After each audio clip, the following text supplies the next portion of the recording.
Pernah nggak sih, di tengah rutinitas yang padat, Anda tiba-tiba berhenti sebentar dan nanya ke diri sendiri, saya ini benar-benar sehat secara emosional atau selama ini cuma sekedar bertahan hidup aja?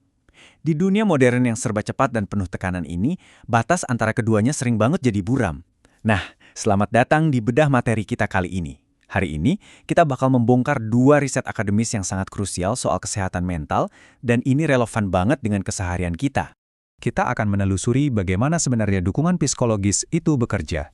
Mulai dari masa kita masih duduk di bangku sekolah, sampai akhirnya berjuang di kerasnya dunia kerja korporat.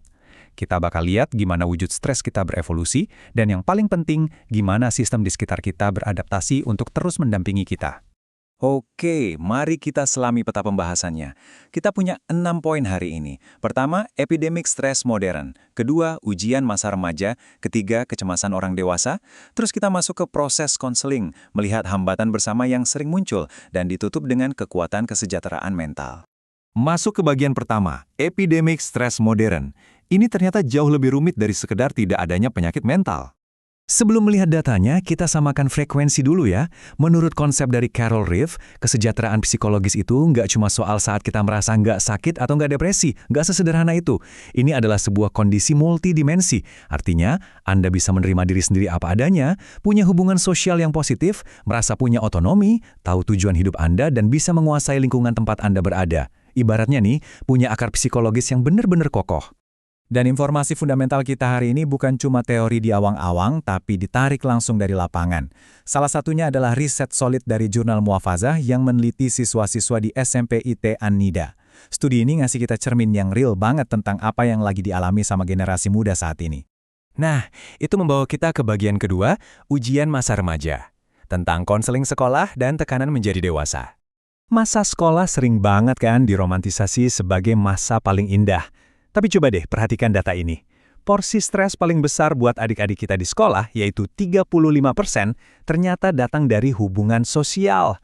Ya, tekanan besar untuk bisa nyambung dan diakui oleh teman sebaya mereka. Baru setelah itu disusul oleh beban akademik di angka 25%. Jadi, angka-angka ini adalah wujud nyata dari perjuangan mereka. Siang malam pusing memahami rumus matematika, sambil mati-matian berusaha biar nggak dikucilkan dari pergaulan. Berat loh itu. Sekarang bayangkan tumpukan stres anak-anak ini setiap harinya. Di titik inilah pahlawan sebenarnya muncul di sekolah.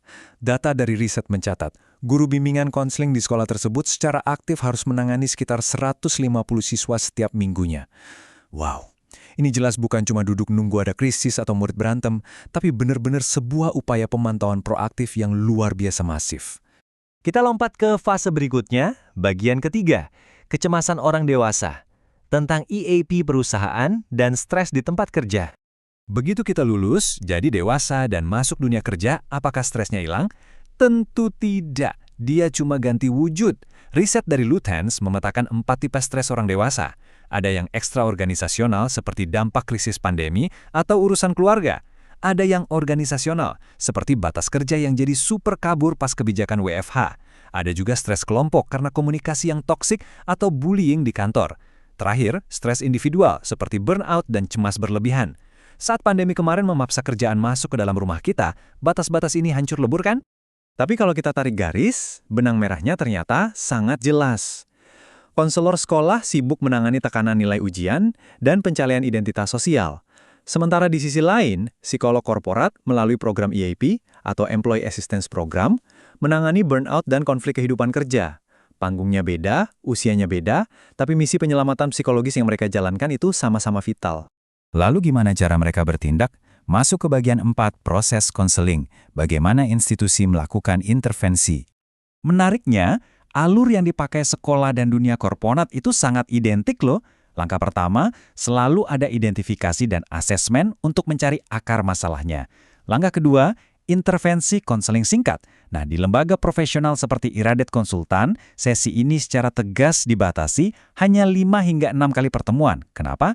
Biar fokusnya tajam pada penyelesaian solusi, bukan terapi panjang yang berlarut-larut. Lalu, langkah ketiga, evaluasi dan feedback, buat memastikan klien beneran sudah siap kembali beraktivitas optimal. Dan sistem dukungan ini sama sekali nggak kaku. Mereka sangat adaptif mengikuti zaman. Dari yang awalnya cuma konseling tatap muka atau sesi grup, sekarang bergeser ke telekonseling via Zoom dan WhatsApp karena kebutuhan pandemi. Bahkan, Iradat Konsultan merancang aplikasi mandiri, Iradat Go. Ini memastikan kalau pertolongan psikologis itu secara harfiah selalu ada di genggaman tangan klien kapanpun mereka butuh teman bicara. Tapi tentu saja nggak selalu mulus. Bagian 5, hambatan dan stigma bersama. Apa sih yang sebenarnya menahan kita? Seringkali, niat baik dari sistem terbentur oleh realitas operasional di lapangan.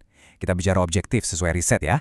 Di salah satu sekolah, ruang BK itu kadang masih harus berbagi jadwal dengan ruang OSIS.